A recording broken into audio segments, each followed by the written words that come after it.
ప్రధానమంత్రి నరేంద్ర మోదీ గారి అపాయింట్మెంట్ దొరుకుతోంది కానీ ఎస్ రాహుల్ గాంధీ గారి అపాయింట్మెంట్ మాత్రం దొరకట్లేదని చెప్పి అది కాంగ్రెస్ పార్టీ వాళ్ళే మాట్లాడుతున్నారు. వాళ్ళు అంటున్నారు.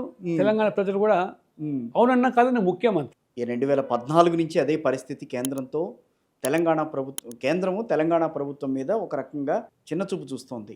కిషోర్ గారు, నేను జాతీయ స్థాయిలో highest policy making body parliament board. అవును, అందులో మోదీ గారితో సహా నేను 11 మంది సభ్యులు ఒకరిని. మీరు ఒకళ్ళు. అవును, ఈ 11 సంవత్సరాల్లో నేను ఛాలెంజ్ చేస్తున్నాను, ఏ కాంగ్రెస్ నాయకుడైనా చర్చకు రమ్మని. మేము దాదాపు 12 లక్షల కోట్ల రూపాయలు గతంలో ఏనాడైనా కాంగ్రెస్ అధికారులు ఉన్నారు కేంద్రంలో, కాంగ్రెస్ టీఆర్ఎస్ కలిసి అధికారంలో కేంద్రంలో ఉన్నారు, రాష్ట్రంలో ఉన్నారు.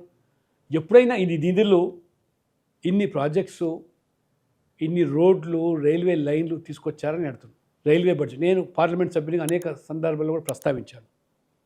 ఉమ్మడి ఆంధ్రప్రదేశ్కే రైల్వే అత్యధిక బడ్జెట్ యూపీఏ హయాంలో 880 కోట్లు ఉమ్మడి ఆంధ్రప్రదేశ్. ఇప్పుడు మొన్న లాస్ట్ బడ్జెట్లో ఆంధ్రప్రదేశ్కు 9,000 కోట్లు, తెలంగాణకు 7,500 కోట్లు. తెలంగాణలో సికింద్రాబాద్ రైల్వే స్టేషన్ 750 కోట్లతో ఆధునికీకరించడం పూర్తిగా కొత్తగా కడుతున్నారు.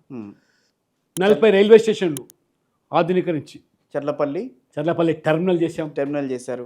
Warangal హన్మకొండలో wagon factory. ఇందిరాగాంధీ మెదక్ నుంచి గెలిచిన తర్వాత ప్రధానమంత్రి అయ్యింది. మరి రైల్వే లైన్లు ఏమైనా తెచ్చారో కానీ ఇప్పుడు మోదీ గారు వచ్చిన తర్వాతనే